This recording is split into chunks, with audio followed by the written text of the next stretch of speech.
আল্লাহ রাব্বুল আলামিন খুশি হন যখন বান্দা তার দরবারে চোখের পানি ছেড়ে দিয়ে রহমান রহিম নামের উসিলায় প্রার্থনা করে। শেষ রাতে উঠে তাহাজ্জুদের নামাজের পরে যখন একা একা মুনাজাতে হাত তুলবেন, এভাবে আল্লাহ রাব্বুল আলামিনের কাছে দোয়া করবেন, তখন সেই নামটা বারবার পড়তে থাকবেন। নামটা অনুমানিক 100 বার পড়তে থাকবেন।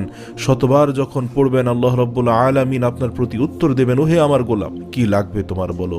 এভাবে আল্লাহ রাব্বুল আলামিনের এই দুইটা নাম বারবার পড়তে থাকবেন।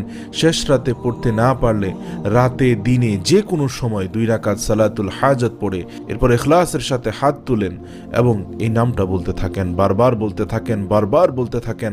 আর অন্তরের মধ্যে বিশ্বাস রাখেন আল্লাহ রাব্বুল আলামিন দয়ার সমুদ্র, আল্লাহ রাব্বুল আলামিনকে করুণার সাগর, করুণার আধার বলে আপনি ডেকেছেন। ইনশাআল্লাহ তিনি আপনার ডাক শুনবেন। আমরা অনেকেই জানি না আল্লাহ রাব্বুল আলামিন তার প্রত্যেকটা বান্দার ডাক শুনে থাকেন। এরকম নয় যে বড় পীর সাহেব ডাক দিলে আল্লাহ শুনেন।